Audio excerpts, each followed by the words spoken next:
कश्मीर एक जन्नत नज़ीर वादी है, चाहे वो LOC के इस तरफ हो चाहे वो उस तरफ हो। लेकिन पता नहीं क्यों LOC की लाइन क्रॉस करते ही कश्मीर कश्मीर नहीं रहता। वहाँ वही खूबसूरत पहाड़ तो हैं, नदियाँ भी हैं, बागात हैं, वही शक्लें हैं, वही इंसान हैं, एक जैसे कपड़े हैं, लेकिन वहाँ पे एक उदासी सी है। आम लोगों पर फौज मुसल्लत की हुई है, हर वक्त हड़ताल है, दुकानें बंद हैं, स्कूल बच्चे नहीं जा रहे, बच्चे सहमे हुए घरों में बैठे हुए हैं, नौजवानों को अपनी जिंदगी और औरतों को अपनी इज्जत की फिक्र है। अभी लास्ट 2 से 3 दिनों में 20 नौजवानों को मारा जा चुका है। इसके अलावा तकरीबन 200 लोग जख्मी हैं। काबिज फोर्सेस हर किसी के घर में घुसकर तलाशी ले रही हैं, चाहे वो प्रोटेस्टर्स हों या नॉन प्रोटेस्टर्स हों। एक खौफ का समा वहाँ पे है। ये सिलसिला तब शुरू हुआ था जब 27 जनवरी को शोपियां जो डिस्ट्रिक्ट है जम्मू एंड कश्मीर का, वहाँ पे लोग एक एहतजाज कर रहे थे और उसमें सिर्फ उन्होंने पथराव किया था। उनके हाथ में कोई बंदूक नहीं थी, कोई असला नहीं था और इंडियन फोर्सेस ने अंधाधुंध उन पर फायरिंग कर दी थी और तकरीबन 4 नौजवान शहीद हो गए थे। 1989 से लेकर अब तक तकरीबन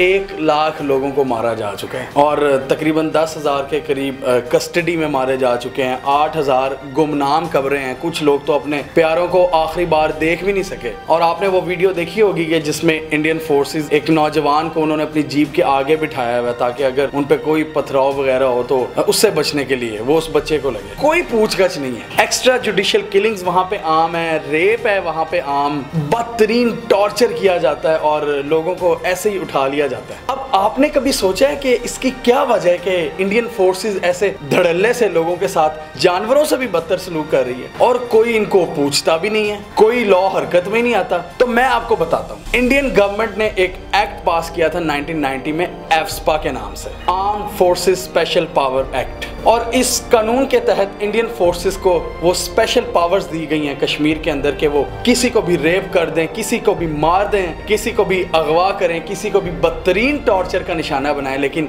उनसे कोई पूछगछ नहीं होगी, कोई ट्रायल नहीं होगा, कोई सवाल नहीं होगा, कोई प्रोसिक्यूशन नहीं होगी। अंडर एफस्पा कोई भी केस इंडियन किसी भी फौजी के खिलाफ जो कश्मीर में है सिविलियन कोर्ट में नहीं चल सकता। अब उनके मुताबिक जी इंडियन आर्मी के जो केसेस हैं वो मिलिट्री कोर्ट्स में चलते हैं। बट गेस व्हाट, आज तक जितने भी कश्मीर में डिप्लॉयड रहे हैं इंडियन आर्मी ऑफिसर्स, किसी को आज तक 1 मिनट की भी सजा नहीं हुई। सजा तो दूर की बात है, उनका ट्रायल कभी शुरू नहीं हुआ। आप यहाँ से अंदाजा लगा सकते हैं कि कश्मीरी किस लेवल का जुल्म बर्दाश्त कर रहे हैं। यानी खुली छुट्टी जो मर्जी करो, कोई नहीं पूछेगा। हर मुल्क की तरह इंडिया में भी एक लिबरल तबका है जो एफस्पा के रूल को खत्म करने की बारे में आवाज उठाता रहता है। डिफरेंट प्रोटेस्ट होते हैं, लेकिन मजाल है जी के किसी के कान पे कोई जूं भी रिंगे, बल्कि कुछ लोग तो गायब हो जाते हैं, गायब करा दिए जाते हैं। 27 जनवरी को शोपियां डिस्ट्रिक्ट में प्रोटेस्टर्स पर फायर खोलने वाला मेजर आदित्य कुमार, उस पर वहां की जो लोकल पपेट गवर्नमेंट है उसने एक ड्रामा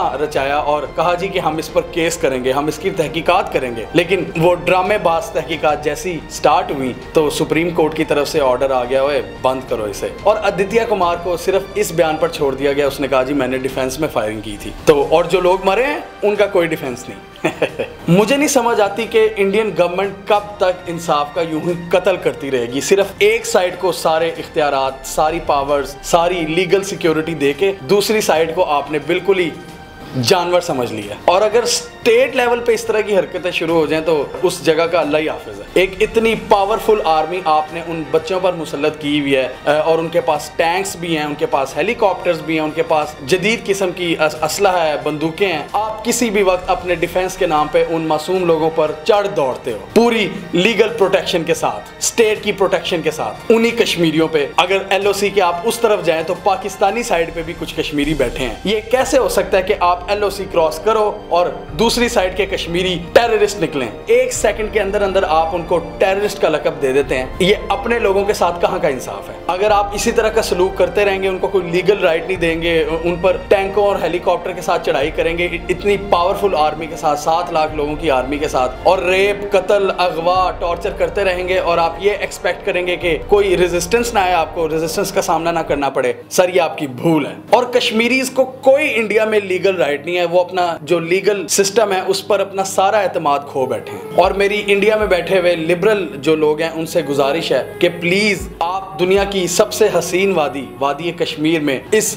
फौज का तसल्लुत खत्म कराने में अपना किरदार अदा करें। एटलीस्ट उनको लीगल राइट तो देना यार, कि किसी का बच्चा अगर मरता है तो वो कोर्ट में तो जा सके ना, उसके पास तो ये भी राइट नहीं है। वॉशिंगटन पोस्ट में एक आर्टिकल आया था बड़ा जबरदस्त, जिसमें बरखा दत्त जो इंडिया की जर्नलिस्ट है उनको जवाब दिया गया था। बरखा दत्त ने ये कहा था कि कश्मीरीज को अपना एटीट्यूड चेंज करने की जरूरत है। तो उस आर्टिकल में ये लिखा था कि Kashmiris do not need to prove their humanity, India needs to prove its own. जाहिर सी बात है कि अथॉरिटेटिव तो गवर्नमेंट होती है ना, सारे वसाइल गवर्नमेंट के पास होते हैं। गवर्नमेंट ने ये फैसला करना होता है कि हमने लोगों के साथ कैसा सलूक करना है, किसको लीगल राइट देना है, किसको नहीं देना। और आपने सारे कश्मीरियों के साथ ऐसा सलूक बर्ताव है जो कि सरासर गलत है। आप प्लीज उन आम कश्मीरियों को टेररिस्ट कहना छोड़ दें, वो भी आम जिंदगी गुजारने के ख्वाहिशमंद है। 2014 में सैलाब के दौरान उन्होंने इंडियन फोर्सेस की हेल्प की थी, उनको बचाया था, रेस्क्यू किया था, हालांकि उनसे उनका क्लैश है। इसके अलावा उन्होंने हिंदू जो पिलग्रिम्स आए थे बाकी इंडिया से कश्मीर में अपनी साइट्स विजिट करने, उनको प्रोटेक्शन दी थी। ब्लड डोनेशन में कश्मीरी बहुत आगे हैं, तो वो जिंदगी के मामलात में बढ़ चढ़ कर हिस्सा लेना चाहते हैं, लेकिन आपने तो उनको जानवरों की तरह रखा हुआ है। इसके अलावा JNU यूनिवर्सिटी में भी कश्मीरियों के हक में आवाजें उठती रहती हैं और इसके नतीजे में वहाँ के कुछ प्रोफेसर और स्टूडेंट्स अगवा भी होते रहते हैं, गायब कर देती है गवर्नमेंट उन्हें। संतोष भारतीय भी एक जबरदस्त इंडियन जर्नलिस्ट हैं, उन्होंने भी कुछ अरसा पहले मोदी जी को मुखातिब करके कहा कि dear Modi ji, the people of are not with us। उसने भी इल्तिजा की कि इन लोगों को अपना बनाए, बजाय कि इन पर फौज आपने जो मुसल्लत की हुई है। इसके अलावा इंडिया का एक बहुत बड़ा पब्लिशर है scroll.in, उन्होंने एक आर्टिकल लिखा था कि for how long can New Delhi justify the killing of civilians in Kashmir. बिल्कुल, कब तक आप इसी तरह कश्मीरियों के कत्लेआम को जस्टिफाई करते रहेंगे। इसके अलावा BBC, TRT world, CNN, New York times, the time magazine में भी आर्टिकल छपते रहते हैं इंडियन एट्रोसिटीज के खिलाफ जो वो कश्मीर में कर रहे हैं। तो या तो फिर पूरी दुनिया का मीडिया झूठ बोल रहा है या फिर ढिठाई आपके अंदर है। ये नेशनलिज्म, मिलिट्री से मोहब्बत करना बहुत अच्छी बात है, लेकिन सबसे पहली चीज है इंसानियत। अगर किसी कौम को दबाकर उस पर जुल्म करके आप अपनी फोर्सेस की माइट पर फख्र करते हैं तो यकीन जानिए आप बिल्कुल गलत हैं। ये कारमा बड़ी बुरी चीज होती है। अगर आज आप उनके कत्लेआम को एंजॉय कर रहे हैं ना, कल को हो सकता है यही चीज आपके या आपके बच्चों के साथ हो। तो एंड पे मेरी सिर्फ यही रिक्वेस्ट है सबसे कि प्लीज कश्मीरियों को इंसान समझिए।